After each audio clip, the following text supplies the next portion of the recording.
bokki asalaamaaleykum wa rahmatullahi wa barakaatu bokki amaana nu mbégte tey dellu siwaat ci bërëb bi nga xam ni moom la ñuy wax Ndisso di bërëb boo xam ne mi ngi nekk ci penku Touba. Ndisso bokk ci tool yi nga xam ni moo di tool yi Serigne Cheikh Mbacke moom Serigne Alioune mu boole fi liggéey ak jaamu yàlla bokki bu ñu tuddee bërëb bi la di Ndisso nag xel dem ci jàmbaar ja Cheikh Mahamadul Moustapha Mbacke ibnu Cheikhul Khadim ngir bërëb bi la ay toolam la woon yoo xam ne boole woon na fi liggéey ak jaamu yàlla ak di tërbiya mag ñi ba tax bokk na ci lenn ci àddiya ji nga xam ni moom Cheikh Mahamadul Moustapha Mbacke yëtoon na ko Serigne Touba fële ca njaareem ci bërëb bi nga xam ne moom moo di Ndisso fii la ko Cheikh Mahamadul Moustapha Mbacke baye woon tey jii nag Serigne Cheikh Mbacke moom Serigne Alioune dundalaat taxawaay boobu bi nga xam ni moom la fi maamam jo Cheikh Mahamadul Moustapha Mbacke taxawe woon fii ci diwaanu Ndisso ba tax boo ñëwee ci tool yi Serigne bi samp na fi li nga xam ne moom moo di daara waaye nag boole fi di fi liggéey ak di fi jaamu yàlla bokk yi bërëb bi la di Ndisso di suuf su tedd tabarkel waral kii di Serigne Cheikh Mbacke moom Serigne Alioune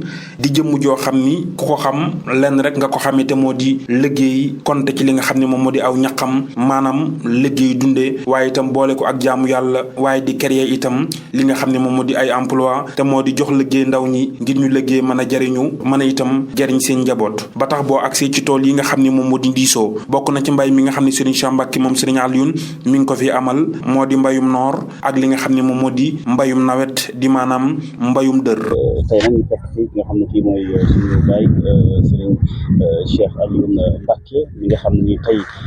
dañu yaakaar ne dañu ñëw rek ziare ko dem waaye dañu ñu fekk ko ci tool yi tey nag tool yi nga xam ne da ko daal di taxawal mu nekk hectare yu yaatu lool ñu bëree bëri di fi meññee ñu bëree bëri di ci am tey waaye ñu bëree bëri di ci suturlu tey nag moo tax ñu ñëw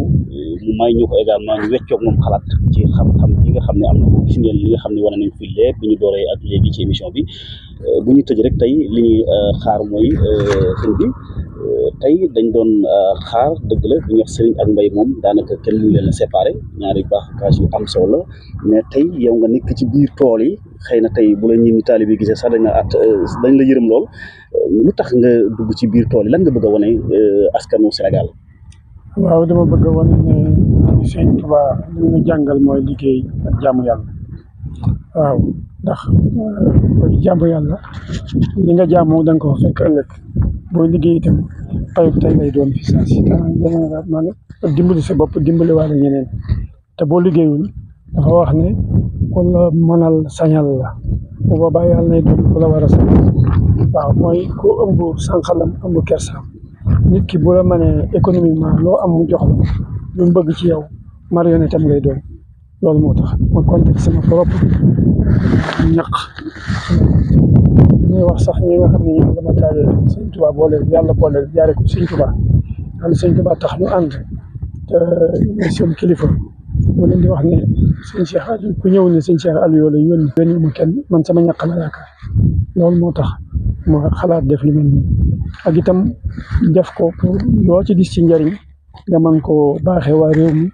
ndax wax dëgg yàlla dimbali doomu aadama yi lu am solo la. mën nañ cee lim li nga xam ne moom moo di soble mën nañ cee lim itam kànja ak li nga xam ne itam moo di batante ak li nga xam ne itam moom moo di tamaate ba ci ñambi ak li nga xam ne moom moo di gerte ba ci naajo ak mboolem xeetu mbay yi nga xam ni ay meññeef la yoo xam ne askan wi dañ koy soxlawoo boo agsi ci bërëb bii di Ndisso di tooli Serigne Cheikh Mbacke moom Serigne Alioune Serigne bi mi ngi ko fi bay ci ay hectare yu yaatu lool mbokk yi xam ngeen ni nag ku tudd mbayum dër xel dem ci arrosage bi te moo di ndox mi nga xam ni moo koy arrosé ngir gàncax gi mën a am ni nga xam ni noonu nga ko bëggee lii moo waral Serigne Cheikh Mbacke moom Serigne Alioune jël xaalisu boppam jël ci ay moyens boppam bënn fi li nga xam ne moom moo di forage u boppam xëcc ci courant wu boppam forage boobee di génn ndox moomee ñu ci mën di arrosé li nga xam ne moom moo di gàncax gi nga xam ni moom la Serigne Cheikh Mbacke moom Serigne Alioune di bayee ci bërëb bi nga xam ni moom mu di Ndisso. ay forage a ngi fi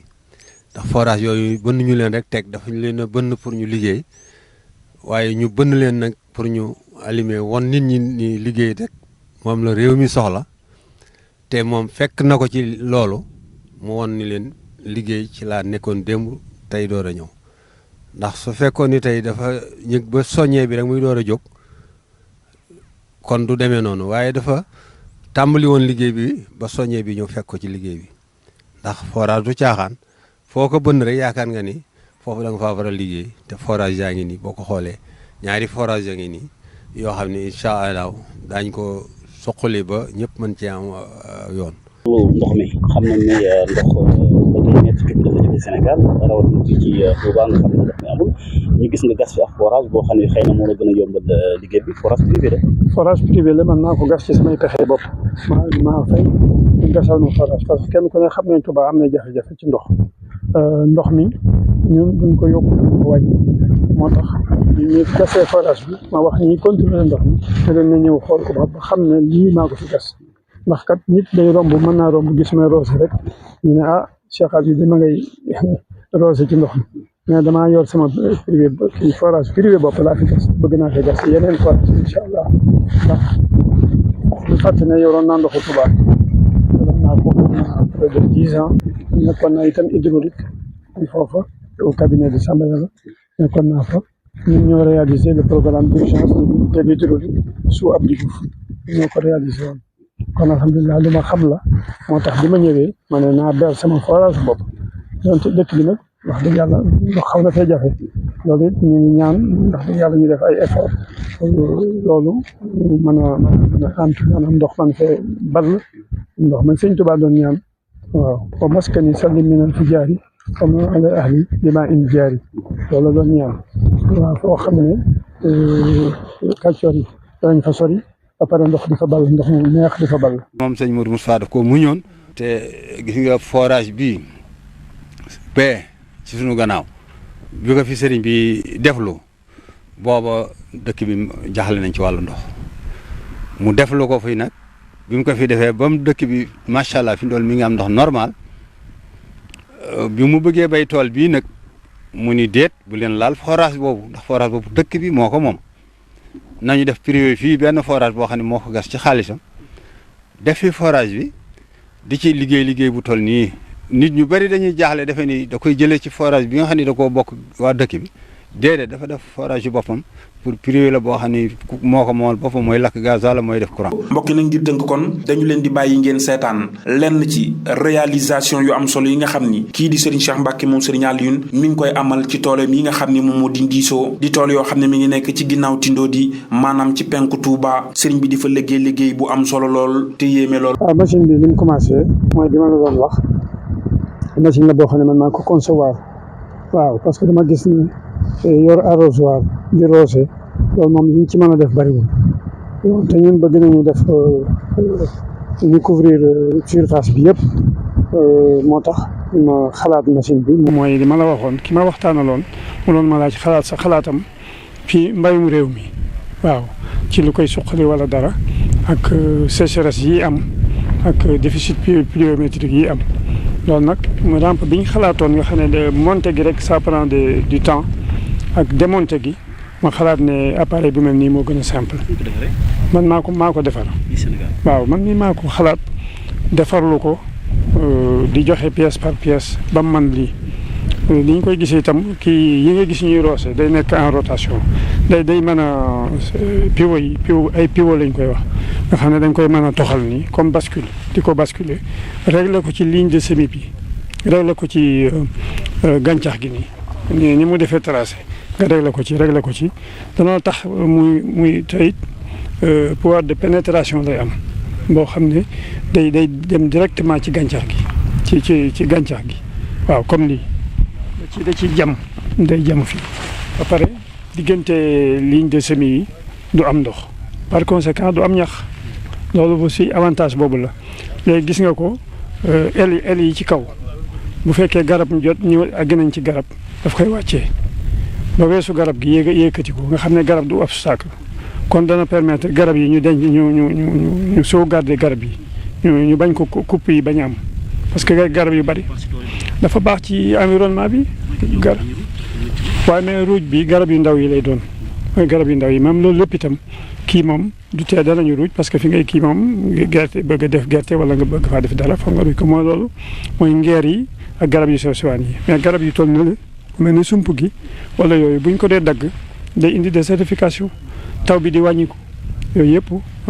dana ko éviter nga xam ne yow. ñu bëri bu ñu gisee gerte rek dañuy yaakaar ne nawet dong la war a mën a am.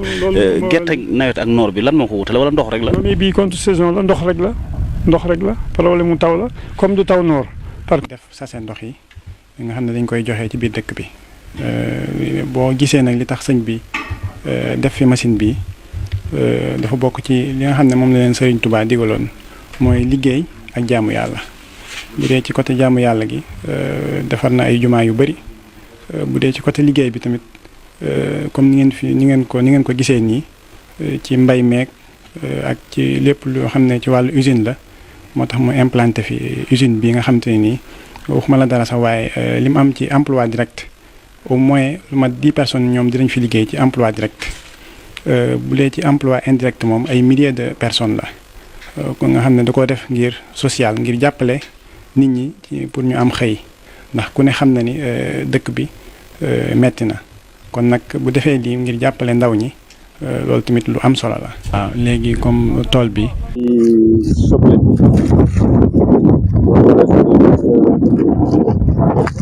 lu toll ak moitié hectare ñu ngi ko jëmbat début janvier gis nga déjà ni mu toll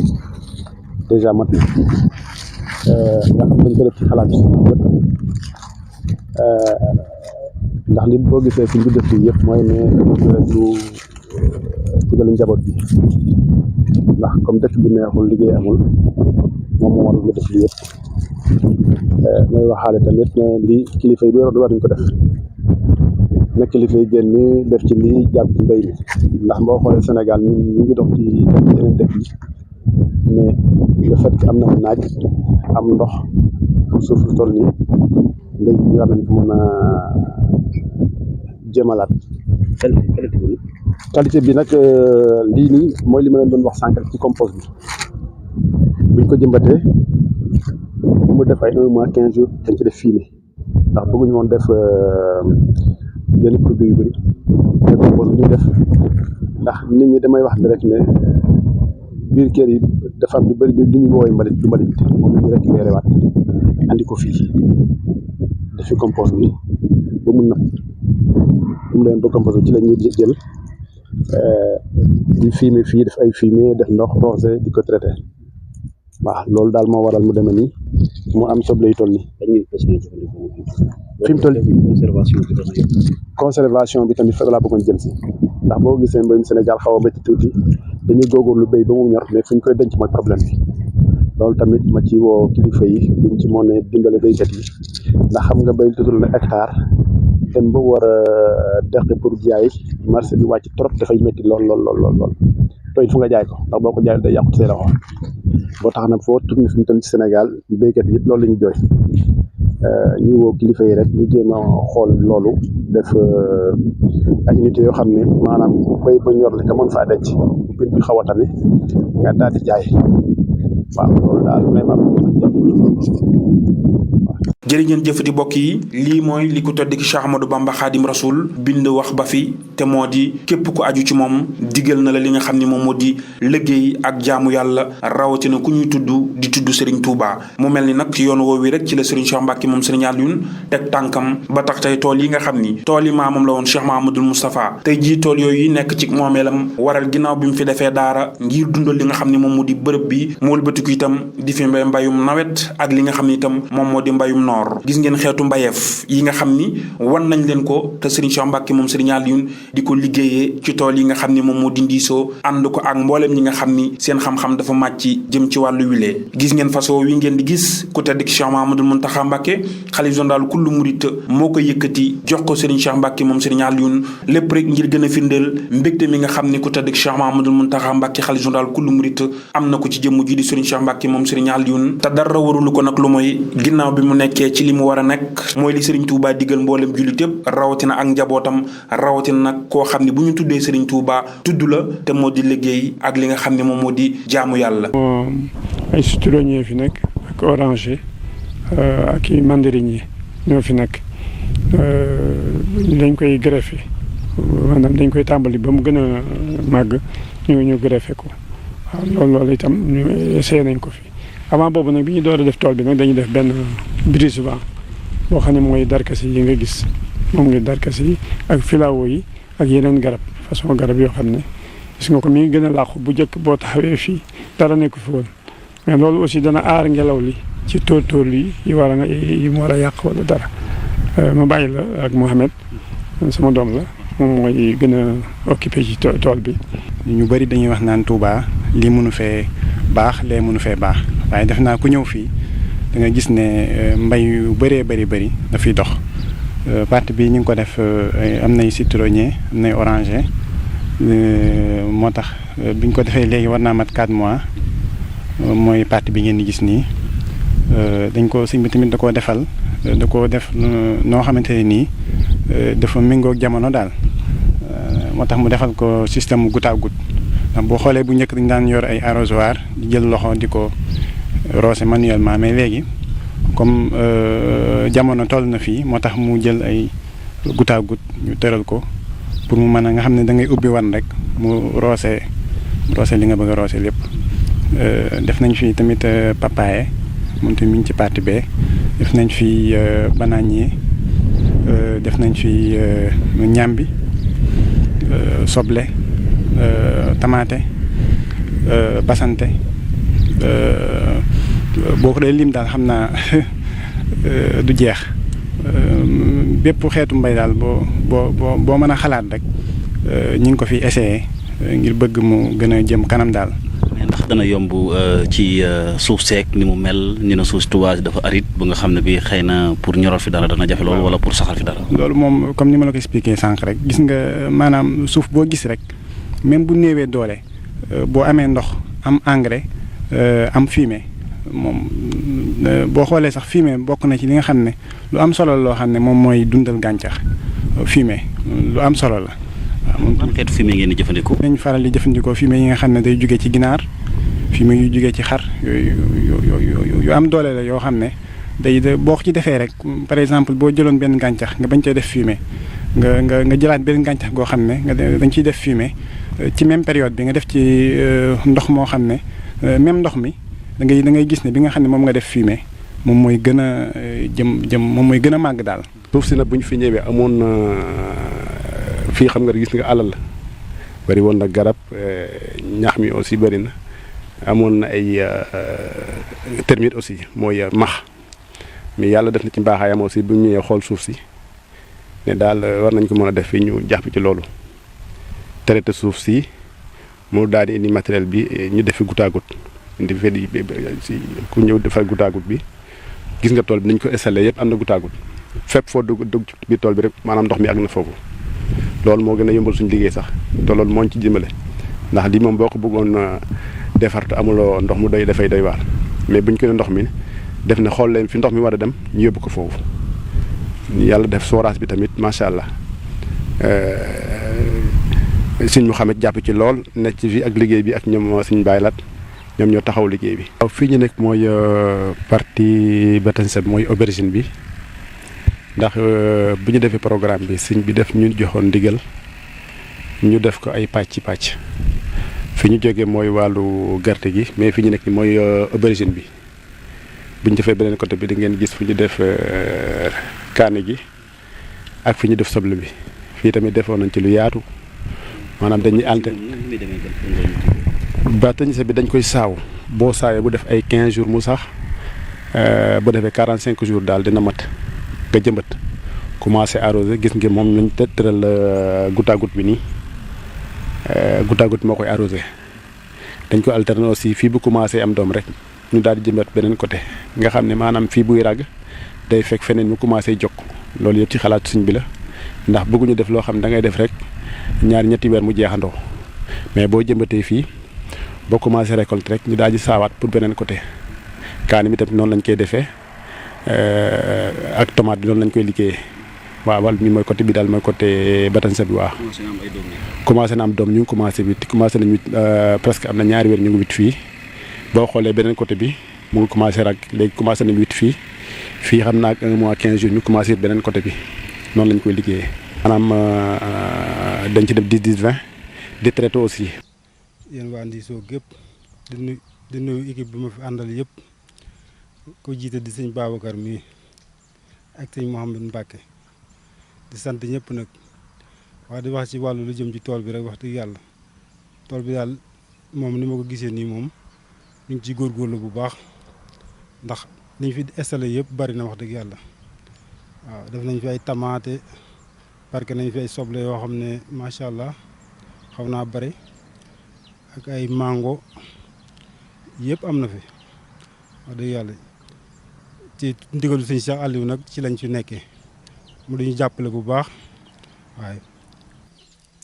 def nañ fi ay fruitiers aussi comme ay citronnier ay mango aussi greffé def fi ay papaye yu bëri def nañ fi ay 500 pieds indi nañu aussi tomate 5000 pieds def nañ ko fii maanaam li ñu fi bëgg a exploiter la demoon ay 3-4 hectares yoo xam ne yëpp dañ ciy def soble kaane tomate ak kaane salade aussi waaw yàlla def na nag def na fi forage boo xam ne moo ko liggéey ci kii boppam forage bi am na ndox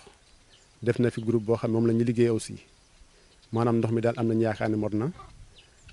moo tax ñu bëgg a góogóor def fi mbéy mu xaw a yaatu daal ci ndigal suñu Cheikh Aliou Mbacké waaw di woo ñëpp daal ku ci am jot mën na ñëw visiter tool bi ci kanam nga ñëw visiter ko xool li ñuy liggéey ndax maanaam moom wàllu mbéy da ko ñor lool boo tax mu wooñu ñu ñëw aussi taxaw ci loolu jéem a def lu yaatu muy mbéy ak càmm fi lañ bëgg a def fii ndax càmm gi aussi bàyyee ko ci ginnaaw ñu ngi xool aussi nu ñu mën a def ba mën di produire fi ay cocotiers yu bëri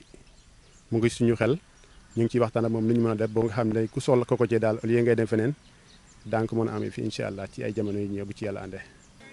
di liggéey boo xamante ni Serigne Cheikh moom Serigne Aliou moo ko santaane ci taalibe yi nga xamante ni Majmahun Nurayni ak lépp lu ko ëmb rek ñoo ci nekk doxe ko nag def ci seen yitte def ci farata ñu ñaan yàlla ñëw fekke ka ay yoon yu bëree bëri te yoon yu ñëw rek yàlla na gën a xéwale yoon yi nga xamante ne moo fi nekk. ñu ngi nii ci toolu Ndisso yi toolu Serigne Cheikh Mbacké mu Serigne Aliou tool yi nga xam ne toolu maam la Serigne Modou Moustapha nga xam ne dañu fondation ci jumaa yi lépp fii lañ ko liggéeyee ba nag ñu ngi sant yàlla baax ndax am nañ ci tawfiix bu ñu demee ba liggéey fii ci toolu Ndisso yi bon am nañu sant yàlla bu baax a baax ñu ngi ñaanal Serigne Cheikh Mbacké daal mu Serigne Aliou yàlla guddal fanam te wéral cëram ak mboolem ñi fi teew yëpp rek. yi nga xam ne dañ koy joxe ci biir dëkk bi boo gisee nag li tax sëñ bi def fi machine bi dafa bokk ci li nga xam ne moom la leen Serigne Touba digaloon mooy liggéey ak jaamu yàlla bu dee ci côté jaamu yàlla gi defar na ay jumaa yu bari bu dee ci côté liggéey bi tamit comme ni ngeen ko gisee nii ci mbay meeg ak ci lépp loo xam ne ci wàllu usine la moo tax mu implanté fi usine bi nga xam te ne nii waxuma la dara sax waaye li mu am ci emploi direct au moins lu mat 10 personnes ñoom dinañ fi liggéey ci emploi direct bu dee ci emploi indirect moom ay milliers de personnes la kon nga xam ne da koo def ngir social ngir jàppale nit ñi pour ñu am xëy ndax ku ne xam na ni dëkk bi metti na kon nag bu defee lii ngir jàppale ndaw ñi loolu tamit lu am solo la. xam ngeen nag dañuy génn fu bëri di dem ci gox-goxaan yi ngir di wane ci loo xam ne lii xëy na askan wi xamuñu ko woon te buñ ci sukkandiku dina am lu mu jural li nga xam ne mooy réew Sénégal jamono ji nga xam ne ñi nga wax autosuffisance alimentaire sécurité alimentaire te nag moo tax ñu ñëw fekk fii ci Touba. léegi sëñ bi xanaa li ñu gis nii ci àll bu yaatu bi nga xam ne dañ ci investir lu bëri ci social di génn di duggaat ci askan wi da nga am lu jógee ci état comme ni ñu waxee les gros producteurs moo xam ne jiwu awma ko xaw ma nag man day jiw ma ko xëy na ñu jël ko ci sama tur xëy na waaye man day boobaak léegi aw ma jiw sama bopp doy na ma yàlla doy na ma tawakkaltu alallaahi li may def itam bu ma sañoon it jiw wi ñëw ci man dem ci ñeneen ñoo xam ne danañ ko aajowoo waaw dem ci ñu ko gën a aajowoo man ma continuer ak samay moyens bopp. bu ko defee bu kenn ku ne defee xàllal sa morom kii xàllal sa morom kii xàllal sa morom ñu laabirante Sénégal dana ëpp naataange. loolu it ñoo ngi koy ñaan bu baax. léegi fi ñuy tëjee waxtaan rek sëriñ bi lan nga bëgg a lancer comme message par rapport ak li nga xam ne gis nañ ko ci tool bi ci ferme bi. mooy fu waay toll daal nay jéem rek nay jéem te ànd ci ak jom ak ngor ak ku jub surtout jub waaw tey jéem bañ a tayal waaye toog di jàmbat moom wax dëgg yàlla taxul a soxla faju toog di jàmbat rek. njàmbat bi daal mën naa wàññiku ci kaw bu ñu passé à l'action waaw bañ a toog rek croiser les bras croisés non di jéem a gëstu di jéem a liggéey kenn ku ne yéene sa morom jàmm ñu jàppalante itam bu baax koo ëpp doole ci nu mu mën a doon rek nga dimbali ko ca la nga ko ëppalee